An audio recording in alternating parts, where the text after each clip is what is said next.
and welcome back to Build Live at Build Live 2018, powered by Channel 9. As you can tell, it is day 3, so I am stumbling on my words. I'm Christina Warren, and you just finished watching a great session with Channel 9's own Seth Juarez.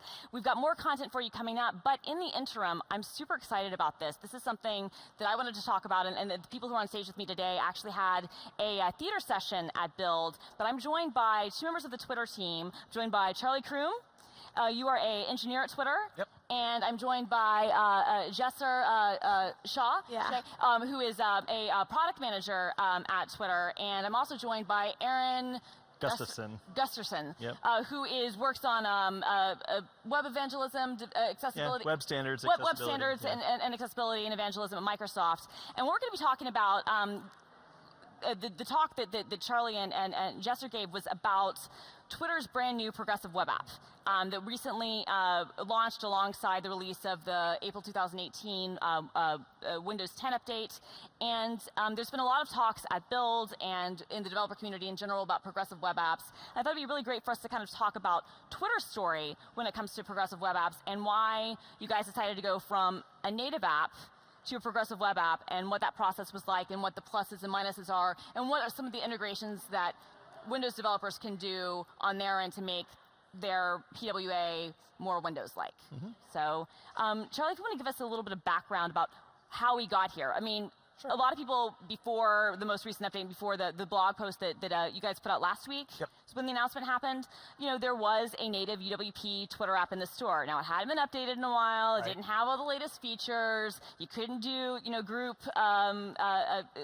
chat. There was a lot of stuff that wasn't with it. You couldn't have polls, that sort of thing. But it was native, and a lot of people liked it. It also worked on mobile for the few, Windows 10 mobile diehards out there. We do love you, but it is time to move on.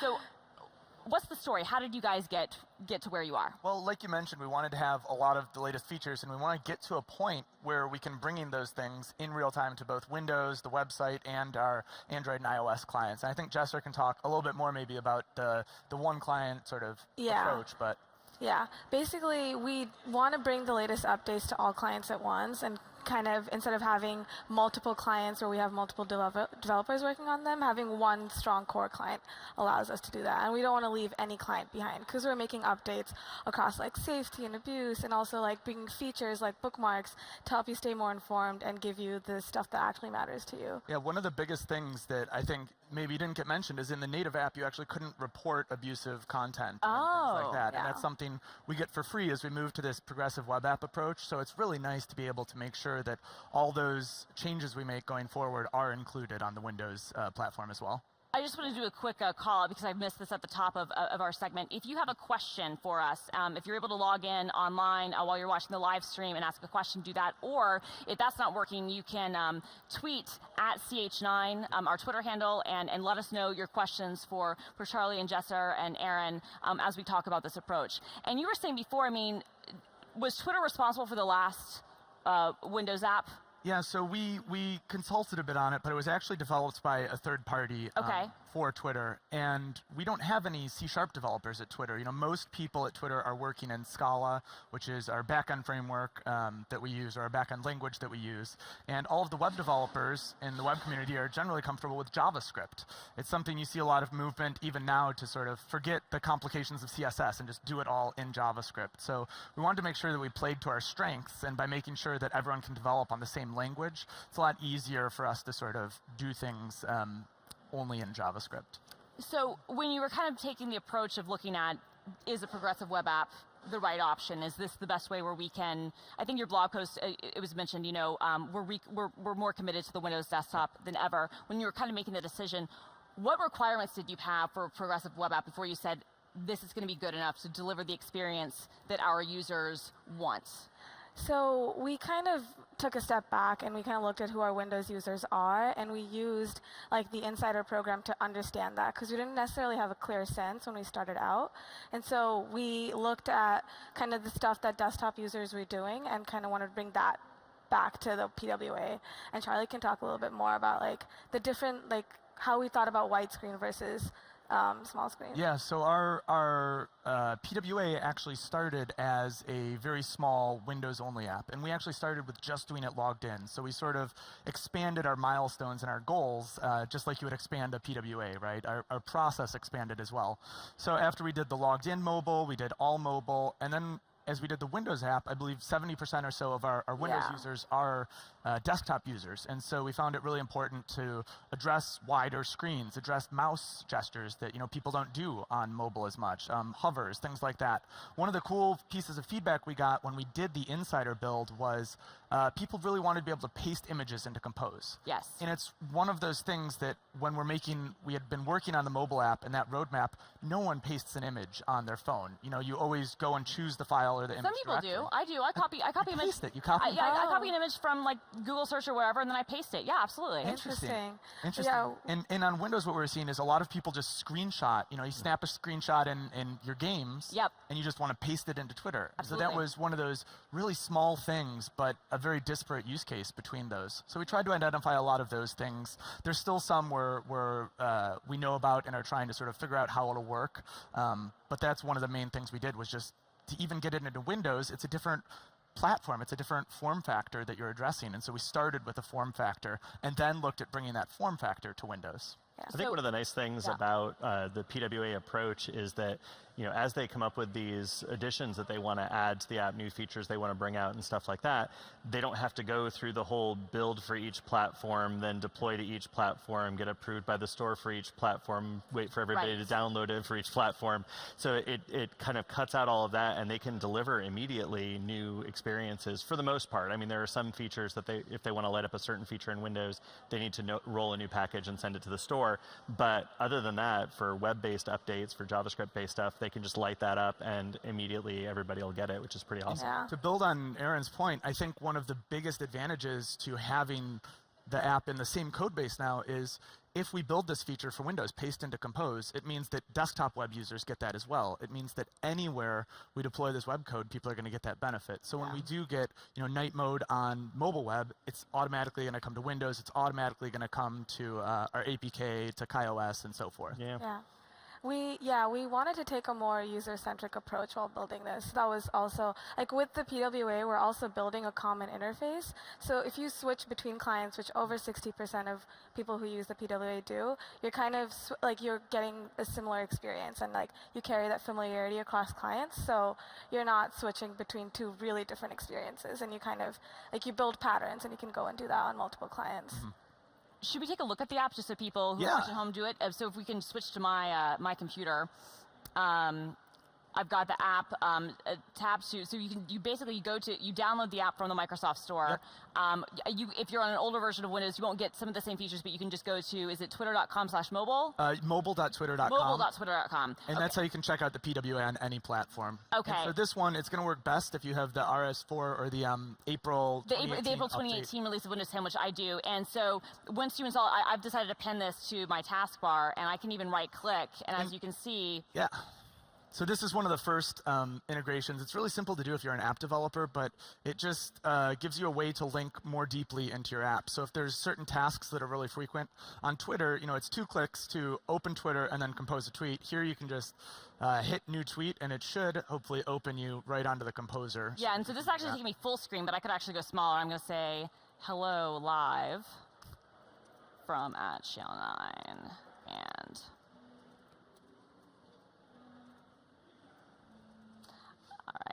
So it's a nice little way to accomplish some of the tasks you might do commonly faster. And the way I'm looking at this right now, this is full screen. This basically looks like if I just went to twitter.com. Right, mobile.twitter.com. Yeah, you'd see the same thing. Or even I just went to the desktop, it's kind of a similar view. But if I make this smaller, I can obviously kind of have this more, off to the side, and then pull up my notifications. Yeah, and you can dock it to the side. And And then again, you got the jump list support for notifications, direct messages, etc., and it'll take you right there. Yep. That's very cool. So, Aaron, how important is it, or how difficult is it, I guess I should say, and Charlie and Yasser, you can talk about this too, how difficult is it to implement these Windows-specific PWA features into your existing code base? So, I mean, the neat thing is that all of the Windows internals, so things like being able to create the jump lists or being able to access dark mode and those sorts of things all exist within a namespace in JavaScript. So you don't have access to those just in the browser, right? But once you're an installed PWA, you're basically granted permission to access that sort of information. So that's where you can start to do integrations like they've done with being able to share to Twitter or share from Twitter, and it becomes a native share client effectively within Windows. Being able to eventually turn on dark mode, being able to do these sorts of lists, being able to do live tiles, all of that stuff can be accessed and run directly from JavaScript, which is pretty awesome. And Charlie can speak to the difficulty. Yeah, I was going to say, it's interesting starting out with that, because it was definitely, the docs were built around sort of C# and that, and so some of them are in JavaScript, some of them just take a little bit of massaging to get them just the way you want them, which is interesting. But we're working on the docs, we're working on improving it. And a lot of this is helpful, because as we discover these issues, we can share them with other PWA developers, so it becomes easier in the future. They're actually building right now, one of the cool things they talked about at Build is a list of sort of the 15 most common things that you might want to use in the Windows interface. So those share things, looking up dark mode, things that a lot of websites are going to be doing, and they have code snippets there. So it's going to get easier to just copy and paste that or pick and choose the ones you want. Yeah, we've been building kind of one-off demo PWAs that are just basically reduced test cases to show the code for how to do this one specific thing. And then, it'll be in PWA Builder as well for people to be able to kind of put that stuff together. And the neat thing is, from a performance standpoint, because PWAs are about performance as well, I was going to add to that. The Windows RT API is like any JavaScript code you have related to that could be lazy loaded, as opposed to being something that you're forcing your iOS client or your Android client and stuff to download. So you check for the existence of the window.windows object and then load in if that returns true, then you can load in your additional. Which I have to say, people loved that. It's like a weird naming quirk that just happened where it's window.windows, but people were doing code reviews like, is this really the way that we have to do it? And I was like, it's just a fun little gotcha. I mean, one of the cool things is, because we're dealing with a PWA, we're dealing with Service Worker, we're dealing with, we have access to the cache API and stuff like that. Those WinRT JavaScript files can then be stored in the cache, and they never have to be downloaded again. So again, what were the stats, Charlie and Jesser, for the native UWP client for space on disk versus the PWA? Do you remember? I'm not exactly sure. The PWA is under a megabyte. I think it was like 160K or something like that for the PWA. It's very small, and it actually depends on which pieces you use, right? So like you mentioned, we do the sort of progressive downloading. So if you never go to, I don't know, the Explore page, then you don't download a lot of the components required to display the Explore page. And on Windows, you would get the Windows bundle, which adds a little bit. So it's nice that each user is getting the right experience and the right download size for them as well. Definitely. Which is a major perk. So we've got actually a couple of questions. So Adam has two questions. One, he says, is dark theme support coming? Yes. Okay. So that is one of the biggest things we get as a request, and there's people right now working on it. So hopefully soon it's coming. All right, it's coming soon. And he also says, is there any word on My People integration? Yeah, it's there's a lot of integrations possible. Someone was just DMing me last night with some code name of some API I hadn't even heard of, and I was like, send me the documentation on it, because we'll see what's available. But obviously, we're prioritizing certain things. Dark mode is requested by basically everyone, and that's something that's not just going to benefit the Windows users, but will benefit our entire user base as well. Definitely, because a lot of us really like dark mode. It's beautiful, especially if you've got an OLED, phone or something else. Yeah, it really looks nice, so that's great. Yeah. And I always say, everyone on the team uses Twitter as well, and so trust me, we all want dark mode as much as our users do. Well, no, I'm glad. And we have another question, which is, what was involved, speaking of the dark theme, what was involved in creating that, and was it hard? Did you learn anything from that process? So the Windows portion of just checking whether Windows has dark mode or not is actually really trivial. You can see the demo, I think, online at preview.pwabuilder.com. I think they've got it up there. I've also got one, I think it's at win dark mode pwa.azurewebsites.net or whatever. Yeah, that part's really easy. Okay. The big thing we dealt with is actually we use React Native Web for sort of our underpinning support as a framework, and React, obviously. Right. And it was about building the theming system on top of that, because once you have a theming system, it's easier. But the thing you don't realize is when we originally went in and we said, oh, this is white and this is white, sometimes those are two different whites. This could be white in any theme, and this could be white as a background, which means it's actually black in dark mode. So you can be really careful as you develop your app to not use naming, name things how they're used. So see, this is background color, not white or not black. And that makes it a lot easier to sort of do the theming going forward. But those are just, in some cases, those are really like dev best practices. Right, yeah. Yeah, absolutely. you know, I mean, they're things that we all kind of take for granted, but those are really just best practices because you don't know what the setup on a user's machine might be. Yep. And then the second part of it is figuring out, there's a lot of different theming solutions for React right now and how you do your styling. And so finding one that works for you and works for the way you use it in the code base, and then making sure that everything actually gets themed. You know, you don't have just the old theme getting picked up, and people can actually dynamically switch that. So it's been really cool to see. Someone on the team did actually a code mod that's been amazing to see how fast they can sort of fix a lot of places where we made some simple mistakes or we just needed to update some stuff. So code mods for the win. Yeah. So you guys you're saying React is basically your backend, and that's and so is the PWA basically written in React Native? Is that? Yeah. So the React Native is basically this interface or sort of this system that then you can fill it out with a library. So we use React Native Web. One of the guys who used to work at Twitter, Nicholas Gallagher, currently maintains and developed React Native Web. And so that basically takes, anytime we say a view as sort of a basic element. And in the web world, that view gets translated into a div, usually. But if you say this is a view that is an accessibility role of a button, then it might become a button element in HTML. In Android or iOS, they can take those same properties, that same view element, and it might go into something else. I'm not going to embarrass myself with my iOS development knowledge, but it'll turn into something. Right. And it would be cool to see, actually. I don't think there's one right now. There's no React Native, UWP or React Native C#, but I don't know. It could potentially be something that comes along. The whole idea is you have this standard interface for layout and development. We're just going to put that out there. If anybody out there wants to work on a React Native UWP or C# toolkit, that would be amazing because it would probably make a lot of people's jobs easier.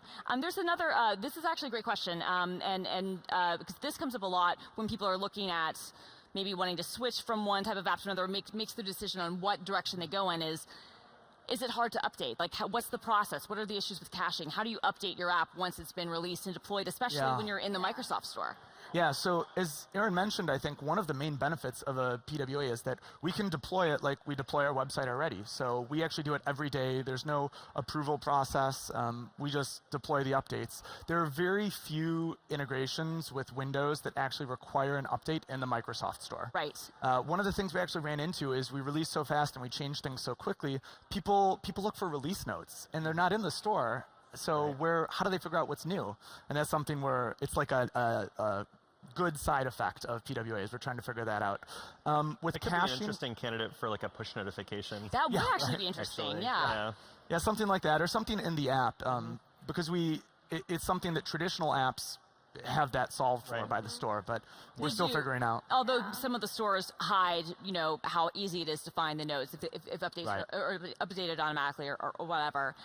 Actually, you mentioned notifications. Speaking of notifications, that's one of the big advantages of using a PWA as well, right? Is that with the Windows integration, it can actually get, as of the April 2018 update, because of service workers, it can get notifications. So that's one of the big things. It's not just having the website open in your browser tab.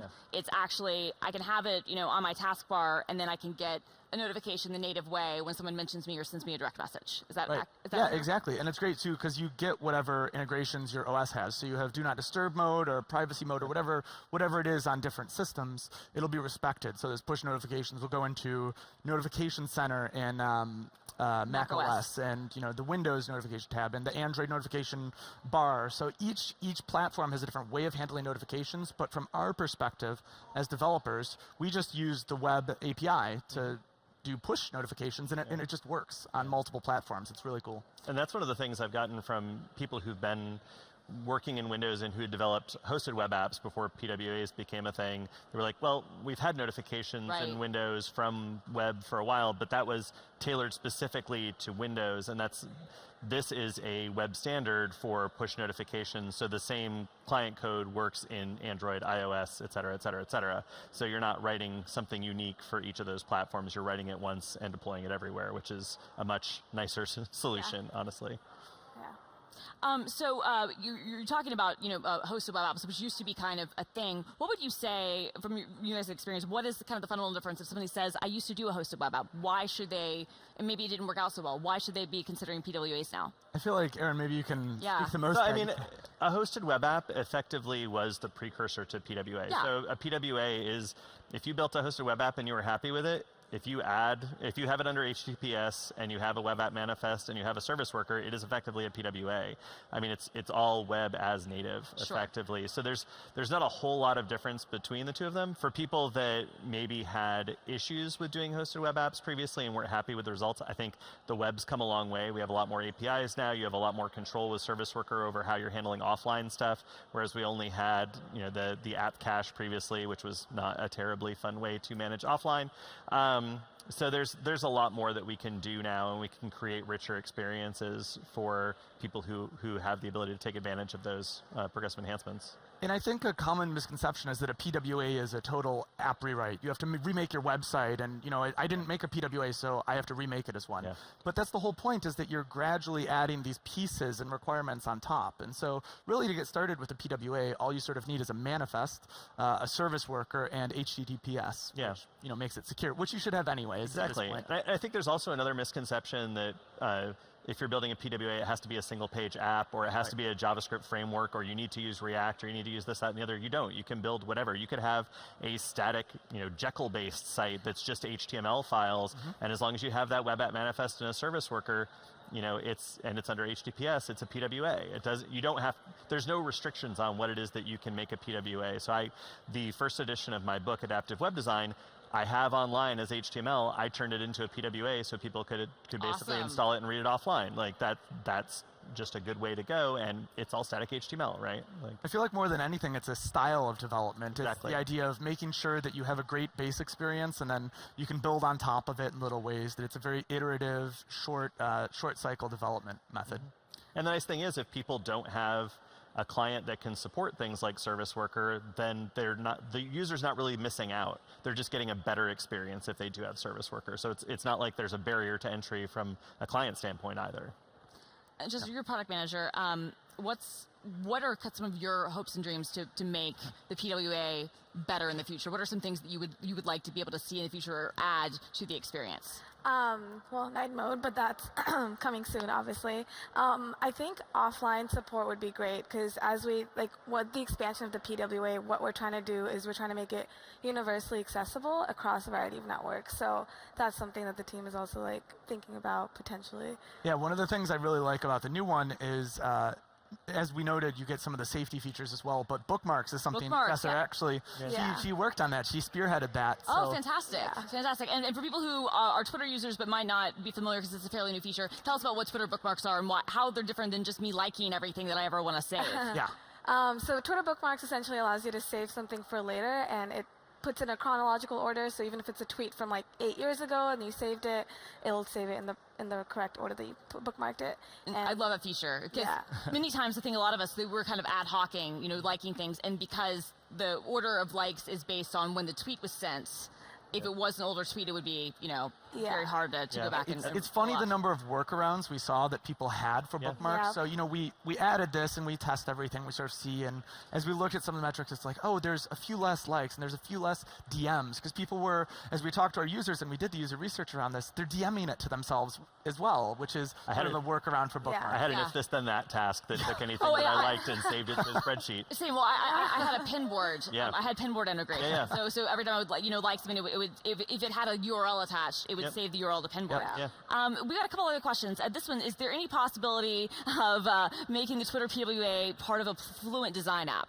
Yeah, I think there's two parts to this. So the first is our approach as a company to design. I think we try and have, as Jester mentioned earlier, consistent design across platforms, because a lot of our users do use Twitter, on their Android phone during the day and on their desktop computer at night, or vice versa.